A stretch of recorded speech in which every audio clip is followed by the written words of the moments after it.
Ah, that familiar sound of your character choking on toxic gas in the finals. Gas often plays a key role in defending cash out, so it's important to know how best to use it and how best to combat against it. G'day, Rockhound here!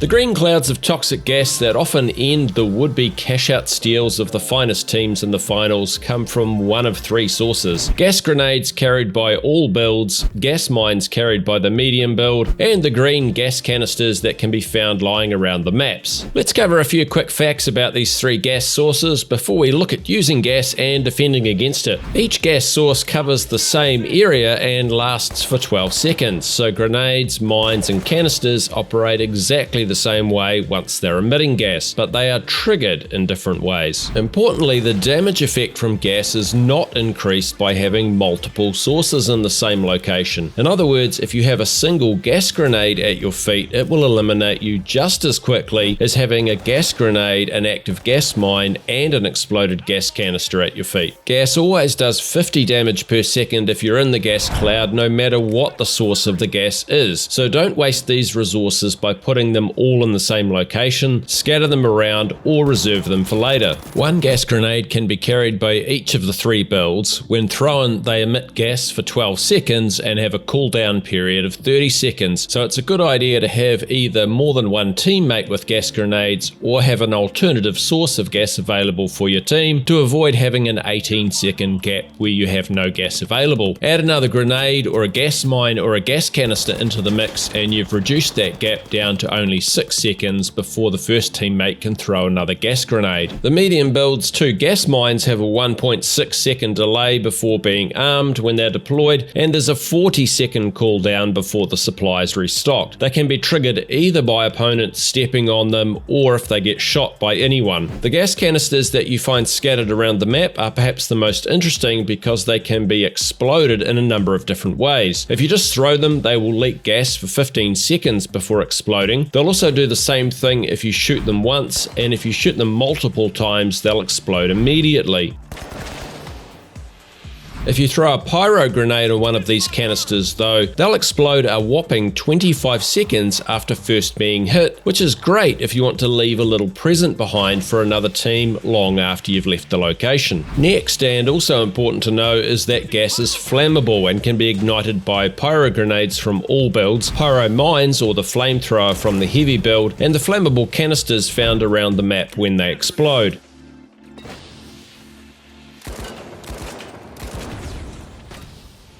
However, this vulnerability for gas can be nullified if a smoke grenade or powder canister is added into the gas, as this will instantly quench out any fire and stop the gas from igniting. Okay, let's move on to dealing with toxic gas when opponents are using it against you. Probably the most common situation you'll have to deal with is where your opponents have thrown gas over the cash out to protect it, and you need to ignite the gas to get rid of it quickly. Flames will ignite any gas, including gas mines and canisters, so long as it doesn't have smoke or powder mixed into it. However, if you see a leaking gas canister, don't throw your pyro on it if it's only just been shot, because the flames will become ineffective before the canister explodes, as it has a 15-second delay from when it was first shot, and then you'll have no way to deal with the gas.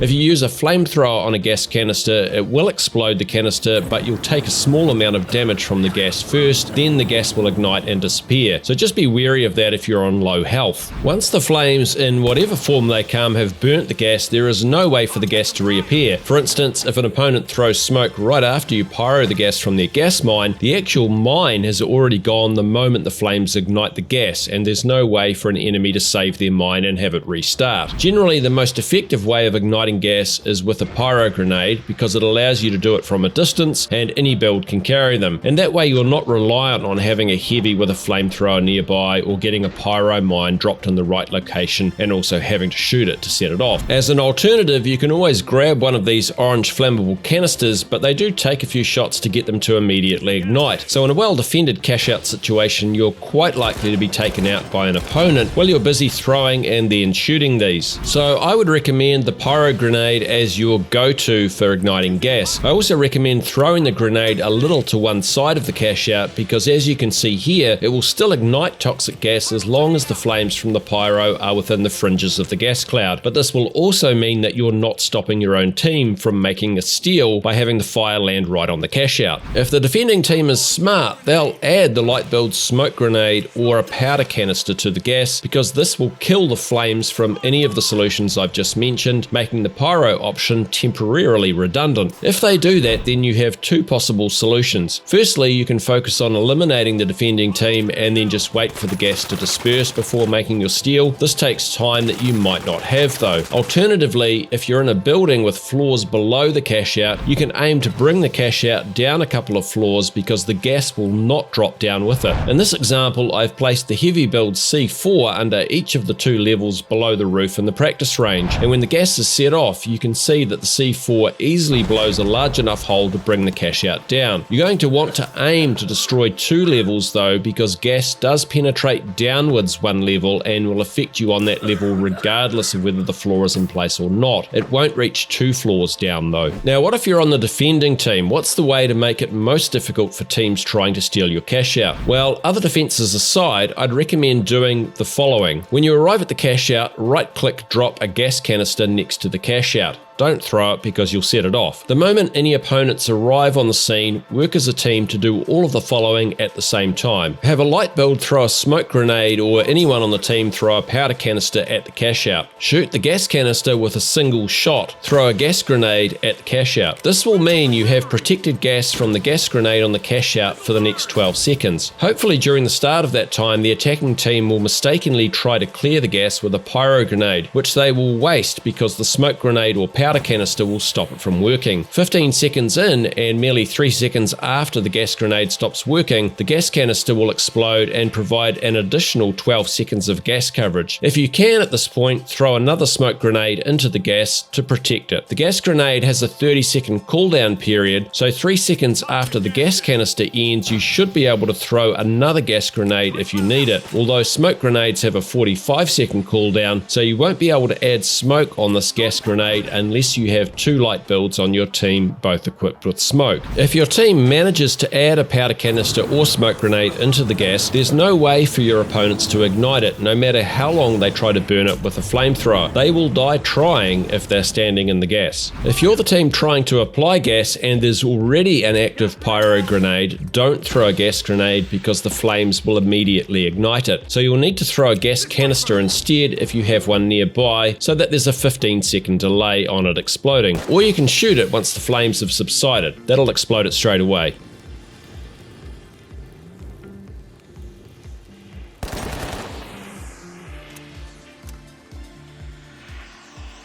You can get away with throwing the gas grenade the moment the pyro grenade flames start to diminish though. They won't set it off when they're very small. Other locations you might consider using gas are any sort of bottleneck your opponents have to pass through, like bridges or stairwells. Let me know in the comments below if there's any technique with using or defending against gas that you're a fan of. Thanks for watching this video on toxic gas in the finals to the end. Do the usual YouTube business if you want to see more videos like this from me from now on. Give a like or comment as you see fit, and enjoy the rest of your day. Kia kaha, stay strong. Everybody knows the world ain't right. Down on your knees, get up and fight.